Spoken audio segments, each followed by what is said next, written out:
Hello friends, welcome to my channel. હું ભાવના લદાવાલા. આજે તમારા માટે લાવી છું સુરતી ઘારી. આ ઘારી તમને બધાને બહુ જ ભાવશે અને ઘરે બનાવેલી હશે તો તમને એનો આનંદ જ કંઈક જુદો હશે. હું તમને એની સામગ્રી કહી દઉં. 500 ગ્રામ માવો છે, 300 ગ્રામ બુરુ ખાંડ છે. આ બુરુ ખાંડ આમાં લેવાની છે, સ્પેશિયલ છે. ધારો કે તમારી જોડે બુરુ ખાંડ ના હોય તો તમે સાકર હોય અને મિક્સરમાં ક્રશ કરી લેશો તો ચાલશે. આ ઘી તળવા માટે 250 ગ્રામ મેંદો લીધો છે. એમાં 2 ચમચી ઘી નાખીને લોટ બાંધી દીધો છે. રોટલી જેવો લોટ બાંધવાનો છે એનો. ડ્રાયફ્રૂટ છે, આ મિક્સ ડ્રાયફ્રૂટ છે. આ 1 વાટકી પિસ્તા છે, 2 ચમચી ચણાનો જાડો લોટ છે, લગભગ 50 ગ્રામ, અને એલચી, જાયફળ અને કેસર. તો હવે આપણે રીત ચાલુ કરીએ. જો હવે આપણે રીત ચાલુ કરીએ.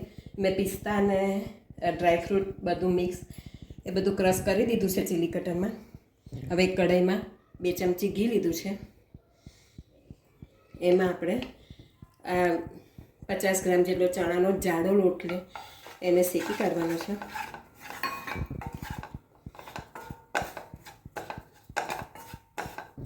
એને ધીમા તાપે સરસ શેકવાનો છે. એમાં ઘી એકદમ લચપચ નથી નાખવાનું, માપનું જેટલું જોઈએ એટલું જ નાખવાનું છે.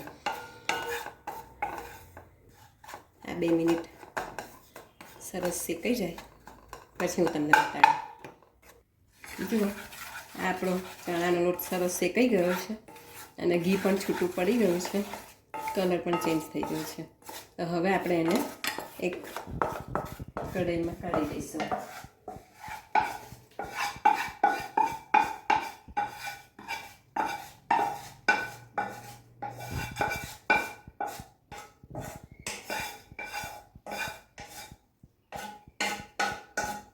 હવે આપણે એમાં માવો શેકી લઈશું. માવો આપણે સરસ ધીમા તાપે શેકવાનો છે,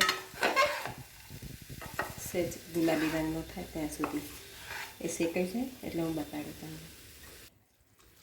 આ તમે જોઈ શકો છો, મેં ધીમા તાપે માવો સરસ શેક્યો હતો તો ગુલાબી રંગનો થઈ ગયો છે અને ઘી પણ છૂટું પડવા માંડ્યું છે એમાંથી. તો હવે આપણે આને પણ એ જ કઢાઈમાં કાઢી લઈશું. હવે આપણે આ ડ્રાયફ્રૂટ જે છે એને પણ સહેજ સાંતળી કાઢીશું.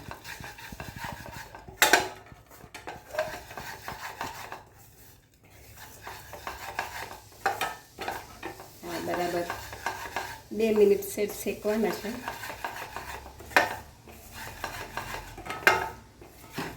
આ શેકાઈ જાય પછી હું તમને આગળ પ્રોસીજર કહું. જુઓ, આ ડ્રાયફ્રૂટ આપણા શેકાઈ ગયા છે. હવે એને પણ આપણે આ કઢાઈમાં કાઢી લઈશું.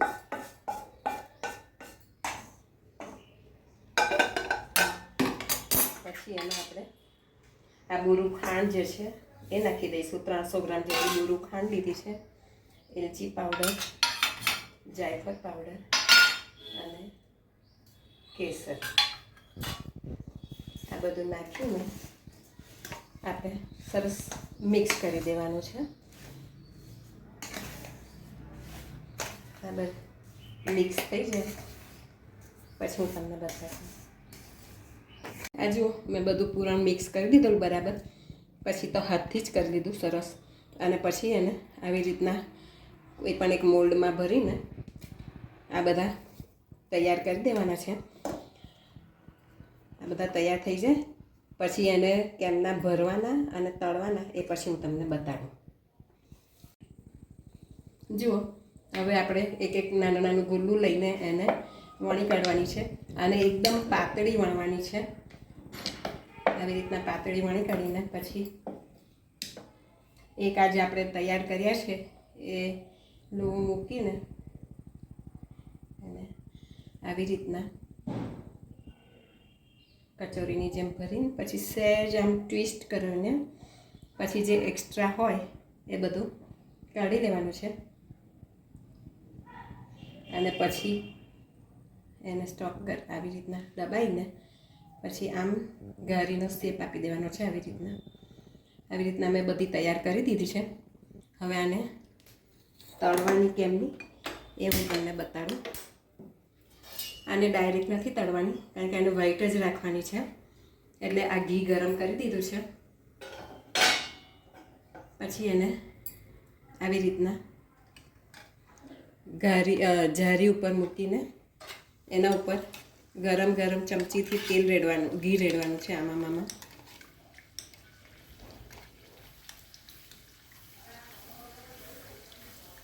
એટલે આવી રીતના ગરમ ગરમ ઘી રેડીને તમારી બરાબર આવી વ્હાઈટ જ રાખવાની છે. એને સેજ તળાઈ જાય પછી એને આપણે કાઢી લઈશું.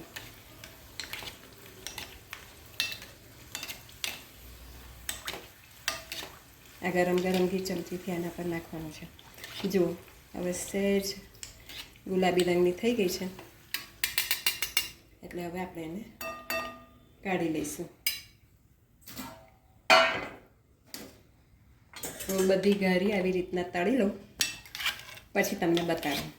આ જુઓ બધી ઘારી મેં જારીમાં એ કરીને એકદમ સરસ ધીમા તાપે તળી લીધી હતી. તળાઈ ગઈ પછી એને 4-5 કલાક ઠંડી થવા દીધી અને ઠંડી થઈ ગઈ પછી મેં આવી રીતના ઘીમાં, આ ઘી તમારે એકદમ ઓગાળવાનું નથી, સહેજ આવું જ ઓગાળવાનું છે. એ ઘીમાં ઓગાળીને એને આવી રીતના ફેરવીને મૂકી દેવાની છે. અને પછી આપણે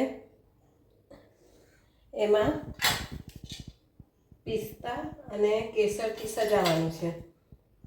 તો તૈયાર છે આપણી સુરતી ઘારી. આ બહુ જ સરસ લાગે છે. જો તમને મારી આ રેસીપી પસંદ આવી હોય તો પ્લીઝ મને સબસ્ક્રાઈબ જરૂરથી કરજો અને બેલ બટન દબાવજો. Thank you.